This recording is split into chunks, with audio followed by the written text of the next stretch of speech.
चलिए भाई इस पे क्वेश्चन आते हैं आपके, लिखिए टॉर्क इन वेक्टर फॉर्म। देखो समझो भाई टॉर्क के बारे में कहानी थोड़ी सी यार। नॉर्मली फिजिक्स में जो फॉर्मूले हमारे जहाँ पे ए बी साइन थीटा आता है ना, जिन फॉर्मूलों में फिजिक्स में जब आप दो वेक्टर क्वांटिटीज को मल्टीप्लाई करते हो तो फॉर्मूले दो तरह के बनते हैं। अरे ये सुन लो भाई, योगेश मोबाइल चला रहे हो तुम। दो तरह के फॉर्मूले बनते हैं, कौन कौन से?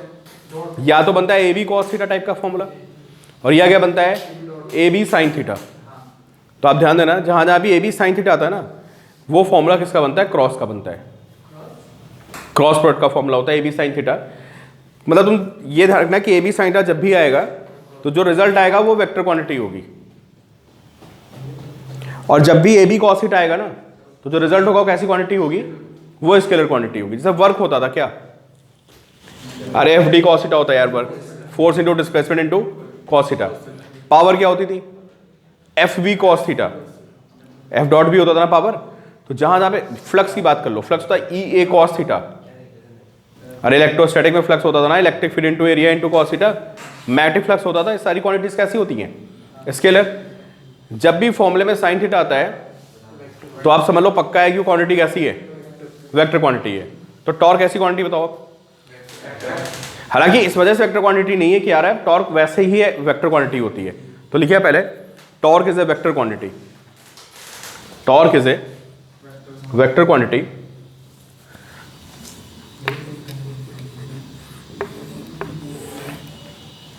देखिए ये आर है, ठीक है, और यहां पे मैंने एफ अप्लाई कर दिया, ठीक है।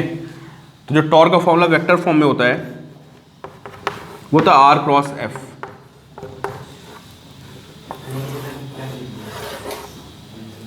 ये वेक्टर फॉर्म में फॉर्मूला हो गया आर क्रॉस एफ। और आप सबको पता है ए क्रॉस बी कितना होता है? अरे ए क्रॉस बी भी साइन थीटा ही तो होता है यार। तो अगर आप सिर्फ टॉर्क का मैग्नीट्यूड निकाले बैठ जाओगे तो कितना बैठेगा? तो ए बी क्या, जो हमको पहले से पता है, ये फॉर्मूला तो हमने भी समझा ही था ना कि फॉर्मूला कैसे आता है? R F sine theta.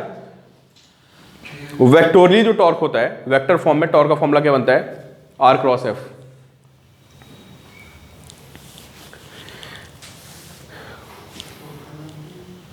तो टॉर्क समझने का एक्चुअल तरीका तो डिफरेंट है। पता है क्या है? पहले जैसे हम लोग वर्क होता है ना, वर्क क्या होता है? Force into displacement. तो टॉर्क को समझने का एक्चुअल तरीका क्या होता है?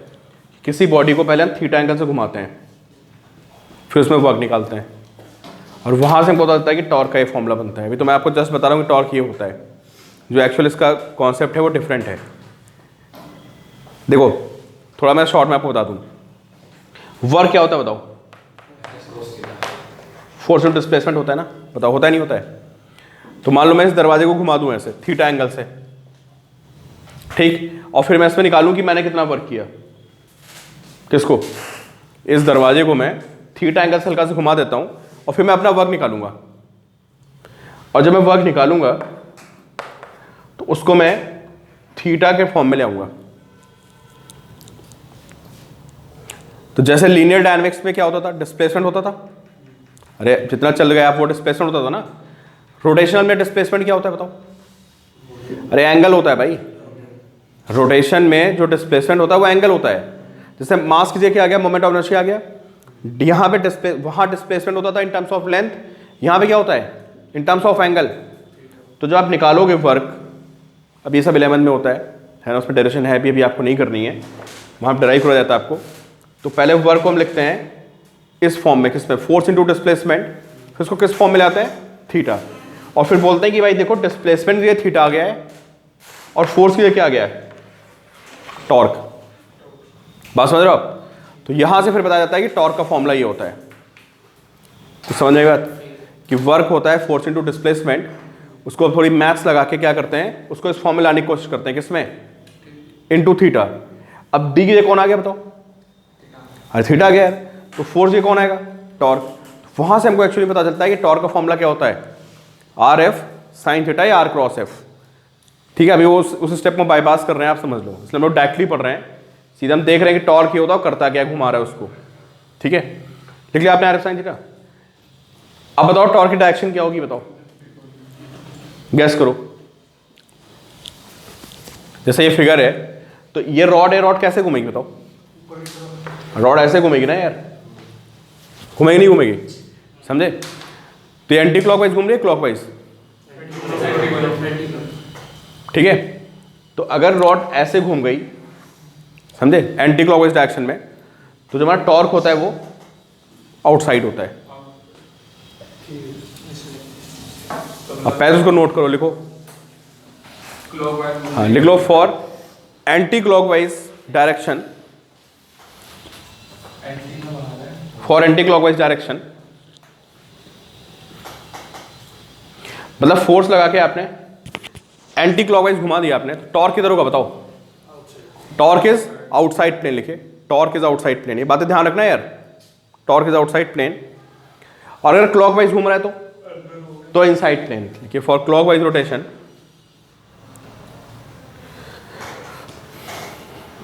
मतलब अगर फोर्स का इफेक्ट आपका क्लॉकवाइज आ रहा है, ठीक है, समझे?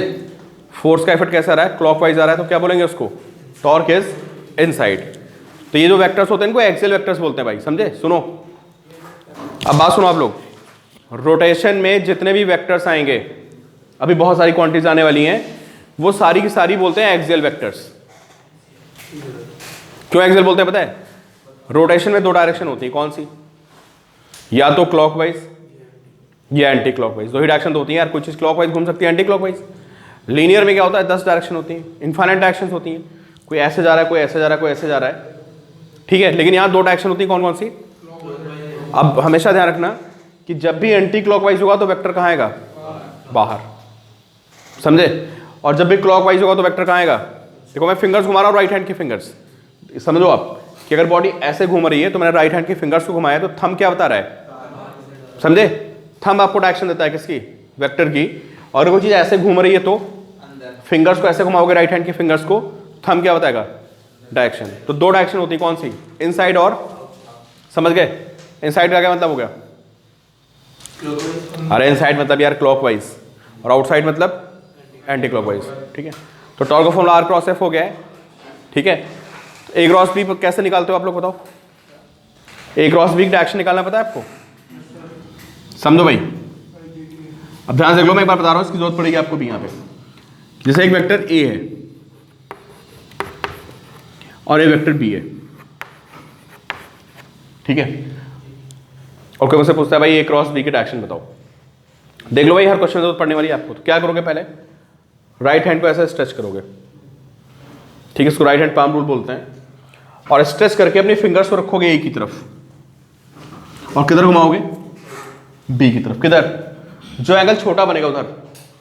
भाई हम ए से बी ऐसे भी तो घुमा सकते हैं, ऐसे लाके, लेकिन ये एंगल क्या होगा बताओ? ये नहीं घुमाएंगे। कौन सा एंगल लेंगे? छोटा एंगल यही तो बन रहा है यार, थोड़ा हाइट को आपको एडजस्ट करना पड़ेगा। तो जब आप ऐसे घुमाओगे ए से बी की तरफ, तो देखो आपका थंब कहाँ जा रहा है? बाहर, समझे? तो बताओ ये ए क्रॉस बी किधर आ जाएगा? तो इस केस में ए क्रॉस बी कहाँ पे आएगा? ए क्रॉस बी आपका क्या हो गया? आउटसाइड हो गया। आया समझ में? तो टॉर्क किधर होता है?